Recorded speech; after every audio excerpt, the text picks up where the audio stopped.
Hello guys, welcome to my YouTube channel let's join pharmacy. Guys, तो इस video में हम देखते हैं oral hypoglycaemic agent and glucagon के बारे में। ठीक है, ये होते क्या है ओरल हाइपोग्लाइसेमिक एजेंट्स किस लिए दिया जाता है, ठीक है, और ये ग्लूकागॉन होते क्या है, इनका यूजेस क्या है, इनका उपयोग क्या है हमारे फार्माकोलॉजी के अंदर। इस सभी जानकारी को जो है ना हम इस वीडियो में जानने वाले हैं। और ये यूनिट 4 का है गाइस। अगर आप अब तक हमारा चैनल के सब्सक्राइब नहीं है तो सब्सक्राइब कर ले।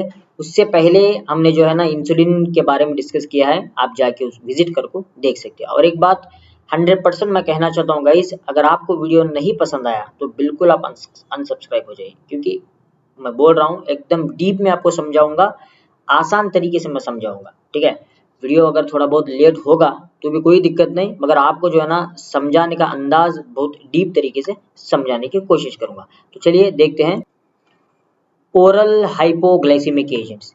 गाइस, इसके अंदर हम मेन जो है ना बिगोनाइट्स के बारे में पढ़ेंगे, सल्फोनाइल यूरियास के बारे में, अल्फा ग्लूकोसाइडेज इनहिबिटर्स के बारे में, थायाजोलिडीन डायोन्स के बारे में और प्रांडियल ग्लूकोज रेगुलेटर्स। सबसे पहले हम देखते हैं बाइक्यूनेट्स। देखिए, हाइपोग्लाइसेमिक एजेंट्स मतलब ये ऐसे एजेंट्स है जो कि आपके हाई शुगर लेवल को मेंटेन करते हैं। ठीक है, जाहिर सी बात आपको पता है, अगर आपको शुगर लेवल ज्यादा हो गया तो क्या होगा। अगर शुगर लेवल ज्यादा होगा तो आपको सम सिम्टम्स दिखने लगेंगे, जैसे कि चक्कर आना, मतलब बार बार आपको जो है ना यूरिन पर जाना, स्वेटिंग होना। तो ये सभी लक्षण है आपके हाइपर ग्लाइसीमिया के। अभी वो ज्यादा मतलब हाइपर ग्लाइसीमिया को कंट्रोल करने के लिए यही हम हाइपोग्लाइसेमिक एजेंट्स का इस्तेमाल करते हैं। इनका एक और नाम है जो कि एंटी हाइपरग्लाइसेमिक एजेंट्स हम कहते हैं। समझ रहे हो ना। हाँ, एक बात याद रखिए, अगर 125 mg पर डेसीलीटर ऑफ ब्लड के ऊपर चला गया अगर आपका शुगर लेवल फास्टिंग के अंदर, that leads to sugar patient. हाँ, आफ्टर फूड अगर 200 mg पर डेसीलीटर के ऊपर चला गया तो उसको हम क्या कहेंगे guys, that leads to sugar patient. ठीक है, सबसे पहले देखते हैं biguanides. Biguanides they are the derivatives of the anti malarial agent chloroguanide. ये जो है ना ये एंटी मलेरियल का एक एजेंट है जो हाइपोग्लाइसेमिक एक्शन दिखाता है guys. The most commonly used member of biguanides is metformin. समझ रहे हो ना, मेटफॉर्मिन जैसे कि आप स्क्रीन पर देख रहे हो, एकदम डीप में समझाने वाला हूँ, बिल्कुल घबराइए मत, बस आप वीडियो पर लास्ट तक रहिए विथ एग्जांपल्स। जो मेडिसिन आपके मेडिकल शॉप में मिलते हैं उन्हें एग्जांपल्स लेके बताऊंगा। ये मेटफॉर्मिन देखिए बहुत ही इंपॉर्टेंट ड्रग है, मतलब कॉमनली यूज होता है। क्यों कॉमनली यूज होता है वो भी आपको मैं बताऊंगा। इंडिकेशन, ये टाइप 2 डायबिटिक मेलिटस को ट्रीट करने के लिए दिया जाता है। Okay, then metformin can be given alone or in combination with the sulfonyl ureas और इंसुलिन। इसको हम कॉम्बिनेशन के साथ भी देते हैं या इंसुलिन के साथ भी दिया जाता है। देन मोड ऑफ एक्शन की बात करें तो गाइस, बिग्यूनाइड्स और मेटफॉर्मिन ये एक एंटी हाइपरग्लाइसेमिक एजेंट है, ये एंड नॉट हाइपोग्लाइसेमिक एजेंट। मतलब एक बात आपको याद रखनी है, ये किस लिए एंटी हाइपरग्लाइसेमिक एजेंट है और किस लिए हाइपोग्लाइसेमिक एजेंट नहीं है। देखिए गाइस, ये हाइपोग्लाइसेमिक एजेंट इस कारण से नहीं है क्योंकि इसका एक्शन जो है ना बिग्यूनाइड्स का, ये इंटरफियर नहीं करते इंसुलिन के सिक्रेशन में। एक बात याद रखिए, ये इंसुलिन को प्रोड्यूस करने में मदद नहीं करते। एक बात याद रखिए, समझ रहे हो ना आप। हाँ, इंसुलिन अगर सीक्रेट होगा सही तरीके से तो हाइपरग्लाइसेमिक कंडीशन नहीं आएगी। ये बिग्यूनाइड्स क्या करता है, इंसुलिन को सीक्रेट करने में मदद नहीं करते, तो फिर इसे क्यों कहा गया ये एंटी हाइपरग्लाइसेमिक एजेंट है, इसलिए क्योंकि देखिए insulin does not cause hypoglycaemia even in large doses. But ये करता क्या है गाइस, ये जो है ना biguanides, it increase the glucose uptake. Okay, ये क्या करता है, ग्लूकोज अपटेक को इंक्रीज करना, मतलब intestinal absorption of the carbohydrate को डिक्रीज कर देता है। इंटेस्टाइन से जो सीएचओ कार्बोहाइड्रेट्स जो अब्जॉर्ब होते हैं ना उनको डिक्रीज कर देता है। ये एक इंपॉर्टेंट है बिग्यूनाइड्स का एक्शन। और ग्लूकोज अपटेक को, मतलब ये जो ग्लूकोज प्रोड्यूस होते हैं ना, अगर ग्लूकोज प्रोड्यूस होंगे तभी तो जो है ना वो पेशेंट क्या होगा, तभी तो वो पेशेंट को हाइपरग्लाइसीमिया हो जाएगा। हाँ, ये ग्लूकोज प्रोड्यूशन को क्या करेंगे, ये यूटिलाइज कर लेंगे, मतलब री अपटेक कर देंगे ग्लूकोज को, मसल्स के अंदर हो या किसी के अंदर भी इसको वापस ले लेंगे और ग्लूकोज को यूटिलाइज कर लेंगे। समझ रहे हो ना, एनर्जी प्रोड्यूस करने के लिए। नेक्स्ट बिगोनाइड्स, अगर फार्माकोकाइनेटिक की बात करें तो metformin is well absorbed from small intestine, कि ये स्टेबल रहता है but do not bond to plasma protein, और ये एक्सक्रीटेड होता है अनचेंज इन द यूरिन। अगर हाफ लाइफ टाइम की बात करें तो 1.5 आवर्स है। ओके, अगर आप ड्रग देंगे तो 1.5 आवर्स के बाद में जो है ना ये हाफ हो जाएंगे, मतलब इनका एक्शन तब जाके खत्म होगा आफ्टर 1.5 आवर्स टू 4.5 आवर्स। और इसको taken in 3 doses with meals, खाने से मतलब खाने के साथ आप लेना चाहिए, खाने के साथ मतलब खाने के बाद, इस तरीके से। पिगोनाइड साइड इफेक्ट्स की बात करें तो 20 to 25% ऑफ द पेशेंट्स के अंदर साइड इफेक्ट इंक्लूडेड है, जैसे कि diarrhoea, abdominal discomfort, nausea, metabolic test, decreased absorption of vitamin B12। Guys एक बात मैं आपको बताना चाहूंगा, ये आपको जो दिख रहा है ना विटामिन B12, इसको मिथाइल कोबालामाइन कहते हैं। ये एक मेजर साइड इफेक्ट है, हाइपोग्लाइसेमिक एजेंट जब देते हो ना, ये एक मेजर साइड इफेक्ट है। इसलिए डॉक्टर्स क्या करते हैं, इसको मेंटेन करने के लिए आपको मिथाइल कोबालामाइन सेपरेट से दिया जाता है रात में लेने के लिए। आपके अगर नर्व प्रॉब्लम है, पाँव आपके खींच रहे हैं, जैसे चिमटे लड़ रहे हो, उसको ट्रीट करने के लिए ये मिथाइल कोबालामाइन को दिया जाता है। नेक्स्ट है contraindication, patients with renal or hepatic impairment, renal kidney disease और जो है ना लिवर डिसीज में नहीं दे सकते, और लैक्टिक एसिडोसिस अगर हो रहा है तब भी नहीं दे सकते। देन हार्ट फेलियर हो या क्रोनिक लंग डिसीज हो तभी भी नहीं दे सकते guys. This condition pre disposed to increase lactate production which causes lactic acidosis which is fatal। मतलब lactate अगर बॉडी के अंदर ज्यादा हो गया तो that leads to severe allergic reactions, समझ रहे हो। Then the next classification is sulfonyl urea, ये भी एक हमारा एंटी हाइपरग्लाइसेमिक एजेंट है या ओरल हाइपोग्लाइसेमिक एजेंट है। Sulfonyl ureas have been discovered during the Second World War. That is sulfonamide. Sulfonyl ureas ये ड्रग है जो ओरली लिया जाता है to control the blood glucose level of the type 2 diabetes. ये सभी जो ओरल ड्रग जो आपको दिख रहा है ना, ओरल एडमिनिस्ट्रेशन, ये टाइप 2 डायबिटिक मिलिटस को ठीक करने के लिए दिया जाता है। टाइप 1 डायबिटिक मिलिटस को ट्रीट करने के लिए हम इंसुलिन का इस्तेमाल करते हैं, जैसे कि आपने प्रीवियस वीडियो में देखा था। तो नेक्स्ट गाइज सल्फोनाइल यूरियाज, अगर टाइप्स की बात करें तो फर्स्ट जनरेशन आता है जिसके अंदर क्लोरप्रोमामाइड, टॉलबुटामाइड। सेकेंड जनरेशन जिसके अंदर ग्लिक्लाजाइड, ग्लिबनकिलामाइड और ग्लिपिसाइड। थर्ड जनरेशन के अंदर ग्लिमिप्राइड। ये थर्ड जनरेशन ग्लिमिप्राइड अक्सर इस्तेमाल हो रहा है विद बिगोनाइड्स के साथ। यस, तो sulfonyl ureas, mechanism of action, users तो आपको बता दिया है मैंने, टाइप 2 डायबिटिक मिलिटस को ट्रीट करने के लिए दिया जाता है। ये क्या करते हैं गाइस, ये पैनक्रियाटिक के ऊपर इफेक्ट दिखाते हैं। किनके ऊपर? पैनक्रियाटिक के ऊपर इफेक्ट दिखाते हैं, और एक्स्ट्रा पैनक्रियाटिक इफेक्ट। अभी पैनक्रियाटिक के ऊपर किस तरीके से इफेक्ट दिखाते हैं वो बात करेंगे। ठीक है, ये करते क्या है, increase insulin release from the pancreas. आपको पता है बीटा सेल्स जो है ना वो पैनक्रियास को रिलीज करते हैं। अगर हाइपरग्लाइसीमिया कंडीशन आपको हो रही है तभी मतलब आपको डिसबैलेंस हो जाएगा अल्फा सेल्स के अंदर, मतलब ये इंसुलिन रिलीज करने के सेल्स के अंदर, तो उन्हें जो है ना ये रिलीज करते हैं सल्फोनाइल यूरियाज, और ग्लूकोगॉन को सप्रेस करते हैं। ग्लूकोगॉन ये अल्फा सेल से प्रोड्यूस होता है जो कि ग्लूकोज को बढ़ाता है। ये सल्फोनाइल यूरियाज क्या करते हैं, ये ग्लूकोगॉन के सप्रेशन को सप्रेस करते हैं, मतलब डिक्रीज कर देते हैं, समझ रहे हो ना। या then extra pancreatic effect, increase the number of insulin receptors, insulin receptors को इंक्रीज कर देते हैं। Then post receptor insulin sensitivity को इंक्रीज कर देते हैं। देन इंक्रीज ग्लूकोलाइसिस को इंक्रीज करते हैं, and increase glycogen storage in muscle and liver. Glycogen को स्टोर करते हैं, मतलब रीबैक करते हैं। अगर ग्लूकोज ज्यादा हो गया बॉडी के अंदर तो ये सल्फोनाइल यूरियाज क्या करते हैं, किसी भी प्रकार का हो, फर्स्ट जनरेशन हो, सेकेंड जनरेशन हो, थर्ड जनरेशन हो, ये रिटर्न कर लेते हैं अगर ज्यादा ग्लूकोज ब्लड के अंदर पाया गया तो। सल्फोनाइल यूरियाज अगर फार्माकोकाइनेटिक की बात करें तो guys they are effectively absorb from GIT, और food can reduce the absorption of the sulfonyl ureas, इसलिए इसे खाने से पहले लिया जाता है।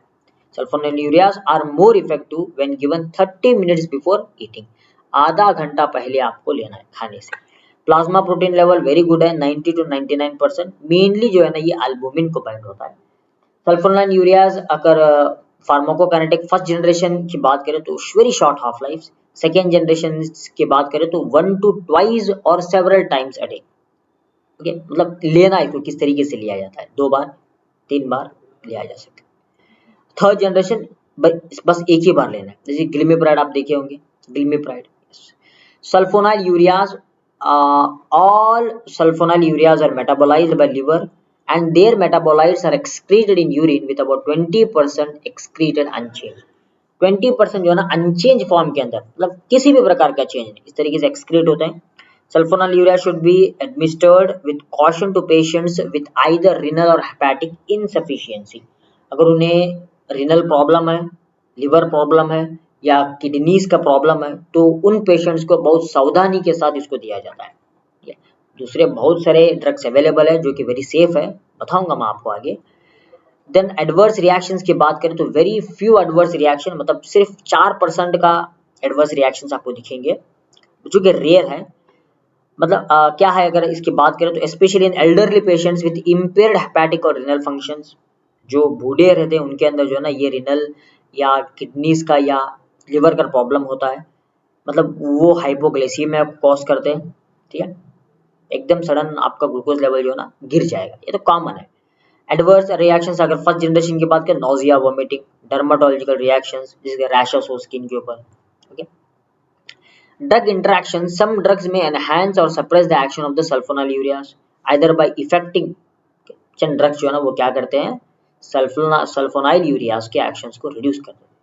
देयर मेटाबॉलिज्म और एक्सक्रीशन पर इफेक्ट दिखाते हैं, कॉन्सेंट्रेशन के ऊपर इफेक्ट दिखाते हैं, प्लाज्मा लाइफ के ऊपर मतलब प्लाज्मा प्रोटीन्स के ऊपर इफेक्ट दिखाते हैं सम ड्रग इंटरेक्शन, जैसे कि NSAIDs हो, सैलिसिलेट्स हो, सल्फोनामाइड्स हो, बीटा ब्लॉकर्स हो, कि अगर बारबिचुरेट्स भी हो, ये सभी समझ रहे हो ना। Next sulfonyl Contra indications, type 1 diabetic mellitus के अंदर नहीं दे सकते, प्रेगनेंसी और लैक्टेशन भी इसको कॉन्ट्रा इंडिकेशन दिया गया है। देन सिग्निफिकेंट, अगर ज्यादा हेपेटिक और रिनल फेलियर है तभी भी इसका इस्तेमाल नहीं हो सकता। Then alpha glucosidase inhibitors, example acarbose, ये टाइप 2 डायबिटिक मेलिटस के अंदर दिया जाता है और ये इन एडिशन विद डाइट को मेंटेन करते करते इसको लेना है आपको। ओके, और anti diabetic therapies, other anti diabetic therapies के साथ भी जो है ना इसको देना है।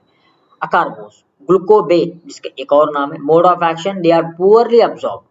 ओके, और ये करते क्या है, ग्लूकोसाइडेज को इनहिबिट करते हैं, सो इनहिबिट्स CHO डिग्रेडेशन, मतलब कार्बोहाइड्रेट्स के डिग्रेडेशन को रोकते हैं।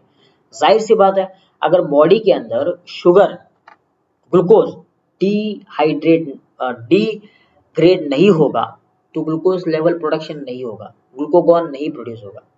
डायरेक्टली ये क्या करते हैं, ये जो है ना ग्लूकोज को प्रोड्यूस करने नहीं देंगे। 50 to 100 mg 3 times before meals इसको ले सकते हो। देन अगर हम साइड इफेक्ट्स की बात करें तो फ्लैचुलेंस, पेट आपका फूल जाना, डायरिया होना, abdominal pain, decrease iron absorption, ये हमारे साइड इफेक्ट्स हैं। Then next is thiazolidinedione, ये थियाजोलिडीन डायोल अगर इसकी बात करें तो रोसीग्लैटाजोन पयोग्लैटाजोन, रोसीग्लैटाजोन एक commonly used oral hypoglycaemic agent है। अगर इसके मोड ऑफ एक्शन की बात करें तो इंसुलिन सेंसिटाइजर, ये करते क्या है, ये इंक्रीज करते इंसुलिन सेंसिटिविटी इन मसल, एडिपोज टिश्यू और लिवर में, मतलब इनका एक्शन, इंसुलिन का एक्शन बढ़ जाता है अगर इसको देंगे तो। दे आर नॉट इंसुलिन सीक्रेटोगिव, मतलब ये इंसुलिन को रिलीज नहीं करते, रिलीज नहीं करते, मगर वो इंसुलिन जो स्टोर हुआ रहता है मतलब मसल्स के अंदर, एडिपोज टिश्यूज के अंदर, ठीक है, उसमें मदद करते हैं ये लोग, समझ रहे हो ना। देन thiazolidine डायोन ड्रॉबैक्स की बात करें, they are not effective alone, मतलब बस आप सिर्फ पयोग्लिटाजोन देंगे तो तभी इफेक्ट नहीं करेंगे, मतलब अगर इसके साथ आपको जो है ना अगर सल्फोनाइल यूरियाज के साथ देना है या बिगुनाइट्स के साथ अगर आपको देना है तभी जो है ना इफेक्ट दिखाएगा। Side effects, hepatotoxicity, weight gain, then increased LDL, dyslipidaemia, low density lipoprotein का इंक्रीज होना, ये सभी कॉमन साइड इफेक्ट्स है। Then prandial glucose regulator, meglitinide, example repaglinide और rational, तो ये फास्ट एक्टिंग है, शॉर्ट ड्यूरेशन है, नॉन सल्फोनाइल यूरिया है और design to minimise the meal time blood glucose peaks, ये mean time blood glucose peaks को रिड्यूस कर दे। मीन टाइम मतलब क्या, देखिए फॉर एग्जाम्पल आप क्या करेंगे, खाने के बाद जो है ना, अगर आप एक हाइपोग्लाइसेमिक ड्रग ले लेंगे, अगर वो हाइपोग्लाइसेमिक एजेंट सही तरीके से काम करा तो ठीक है। चंद हाइपोग्लाइसेमिक एजेंट करते क्या है, वो सडनली जो है ना ग्लूकोज लेवल को डाउन कर देते हैं। हाँ, अगर सडनली ग्लूकोज लेवल डाउन होगा तो क्या होगा guys, that leads to hypoglycaemia. वो भी एक मेजर कंडीशन है, वो भी एक मेटाबॉलिक डिसऑर्डर है जो कि बहुत ही खतरनाक है। हाँ, उसको ये बचाते हैं, ये मिनिमाइज करते हैं, mean time blood glucose peaks को मिनिमाइज करते हैं। मैकेनिज्म देखिए, ये रेपेग्लिनाइड का मैकेनिज्म, ये स्टिमुलेट करते हैं पैनक्रियाटिक इंसुलिन को और release by closing beta cells के एटीपी चैनल्स, और very rapid onset of action रहता है इनका, और इनका मेटाबॉलाइजेशन लिवर के अंदर, मतलब मैक्सिमम जो ना 1 आवर के बाद ये टी मैक्स शो करते हैं। थेरेपेटिक इफेक्ट इनका मैक्सिमम 1 आवर के बाद होता है, और टी हाफ लाइफ 70 मिनट्स के बाद ये हाफ हो जाता है। समझ रहे हो ना? यस गाइज, ये हो गया हमारा सारा कुछ ओरल हाइपोग्लाइसेमिक एजेंट या एंटी हाइपर ग्लाइसेमिक एजेंट। अब हम देखेंगे नेक्स्ट हमारा ग्लूकोगॉन। ग्लूकोगॉन होते क्या है, ये ग्लूकोगॉन को किस लिए दिया जाता है और बॉडी के अंदर इसका सिक्रेशन कहाँ से होता है और क्यों होता है, चलो उसको देखते हैं। तो नेक्स्ट हमारा है ग्लूकागॉन। देखिए, glucagon is secreted by alpha cells of the pancreas. इसका एक्शन आप सिंपल एक याद रख लिए, एक फंडा है, ये क्या करेगा गाइस, ये अपोज करेगा एक्शन ऑफ द इंसुलिन, बस ये आपको याद रखना है। इंसुलिन का एक्शन क्या है, वो ग्लूकोज लेवल को कम करेगा। वही ग्लूकागॉन का एक्शन क्या है, वो ग्लूकोज लेवल को बढ़ा देगा। मतलब अगर पेशेंट हाइपोग्लाइसीमिया में है तभी ग्लूकागॉन को दिया जाएगा, अगर हाइपरग्लाइसीमिया में है तभी इंसुलिन को दिया जाएगा। समझ रहे हो? और ये एक पॉलीपेप्टाइड हार्मोन है जो 29 अमीनो एसिड से बना हुआ है। इसका मॉलिक्यूलर वेट 3500 है इन ए सिंगल चेन। और glucagon is actually synthesised as a proglucagon which on sequential degradation releases active glucagon। सबसे पहले मतलब ये इनएक्टिव फॉर्म के अंदर रहता है ग्लूकागॉन, जब ये सीक्वेंशियली डिग्रेड होता है तभी एक एक्टिव ग्लूकागॉन में फॉर्म हो जाता है। Insulin, unlike insulin, the amino acid sequence of glucagon is same in all mammalian species. Okay, same रहता है। ग्लूकागॉन एक short half life in plasma, सिर्फ 5 मिनट्स, शुगर लेवल को कम कर देगा, गायब हो जाएगा, इसका एक्शन खत्म हो जाएगा। Regulation of glucagon secretion. The secretion of glucagon is stimulated by low blood glucose concentration. समझ रहे हो ना? Stimulated by low blood glucose concentration. Amino acids derived from the dietary protein and low levels of epinephrine increased glucose level markedly inhibits glucagon secretion. देखिए समझिए, glucagon का release कभी होगा guys, अगर आपके बॉडी के अंदर शुगर लेवल कम हो जाएगा, तब जो है ना ब्रेन को मैसेज चले जाएगा, हाँ भाई बॉडी के अंदर शुगर लेवल कम हो गए, आपको बढ़ाना है। तभी ब्रेन क्या करेगा, ग्लूकोज को सीक्रेट करेगा इन द फॉर्म ऑफ ग्लाइकोगॉन। समझ रहे हो? मेटाबॉलिक इफेक्ट्स, ये इन्फ्लुएंस करते हैं कार्बोहाइड्रेट्स, लिपिड्स और प्रोटीन मेटाबॉलिज्म को। मतलब ग्लूकोज से सीक्रेट करना है ना, ये कार्बोहाइड्रेट से सीक्रेट करवाएंगे, लिपिड से सीक्रेट करवाएंगे, प्रोटीन से सीक्रेट करवाएंगे। Okay, then effect on carbohydrate metabolism के ऊपर। कार्बोहाइड्रेट मेटाबॉलिज्म के ऊपर क्या इफेक्ट है इनका ग्लूकागॉन का। Glucagon is the most potent hormone जो एनहांस करते हैं ब्लड ग्लूकोज लेवल।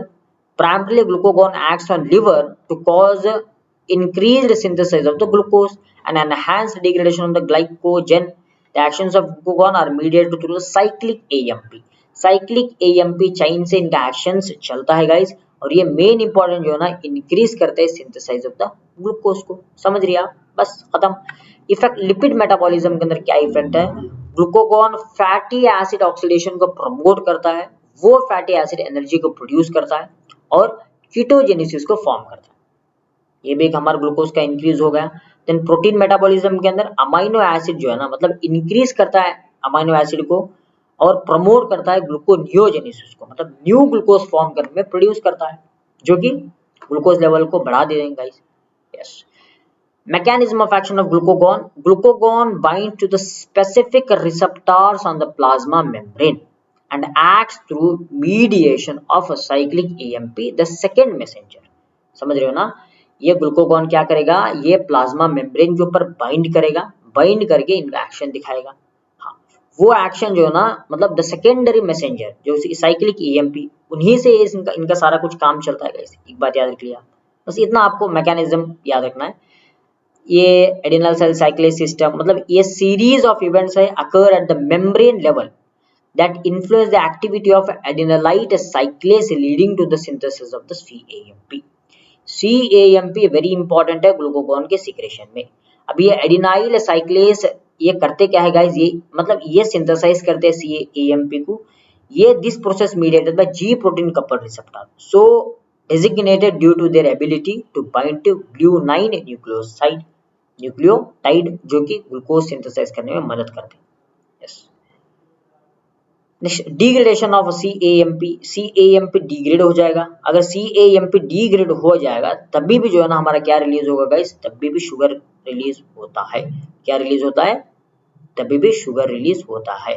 पढ़िए आप, CAMP undergoes rapid hydrolysis catalyzed by enzyme phosphodiesterase to 5-AMP which is inactive। ये क्या करेंगे? CAMP रैपिड हाइड्रोलाइज करेंगे जो एंजाइम फॉस्फोडाइएस्टेरेस को कैटलाइज करता है, और hence the effect of CAMP will be short lived if the hormone stimulating adenylate glycase is removed। Caffeine and theophylline, okay, ये क्या करते हैं? Can inhibit phosphodiesterase and increase the cellular intracellular levels of CAMP। ये क्या करते हैं? ये importantly degrade करते हैं CAMP को। अगर देखिए CAMP डिग्रेड हो जाएंगे तो ज्यादा प्रोड्यूस होंगे, मतलब उनका इंक्रीज हो जाएगा, इंट्रासेलुलर लेवल्स में इंक्रीज हो जाएगा, और ये इंक्रीज होंगे CAMP तो ऑटोमेटिकली आपको ग्लूकोज लेवल भी ज्यादा हो जाएगा। एक फंडा आप याद रखिए, अगर ग्लूकोज लेवल आपको बढ़ाना है तो आपको डिग्रेड करना पड़ेगा CAMP को, जो कि वेरी इंपॉर्टेंट है। साइक्लिक AMP को आपको प्रमोट करना है। वो क्या करेंगे? फॉस्फोडाइएस्टेरेस को इनहिबिट कर देंगे। फॉस्फोडाइएस्टेरेस इनहिबिट हो जाएगा तो क्या होगा? वो leads to production of the glucose level. तो गाइज ये हो गया हमारा सारा कुछ इंसुलिन और ओरल हाइपोग्लाइसेमिक एजेंट्स और एट लास्ट ग्लूकागॉन। अगर आपको वीडियो अच्छा लगा तो जरूर आप सब्सक्राइब करें। अगर नहीं अच्छा लगा तो अनसब्सक्राइब कर दे, कोई गुंजाइश नहीं। अच्छा लगा तो कम से कम सब्सक्राइब तो कर ले, शेयर कर ले, लाइक कर ले। Thank you.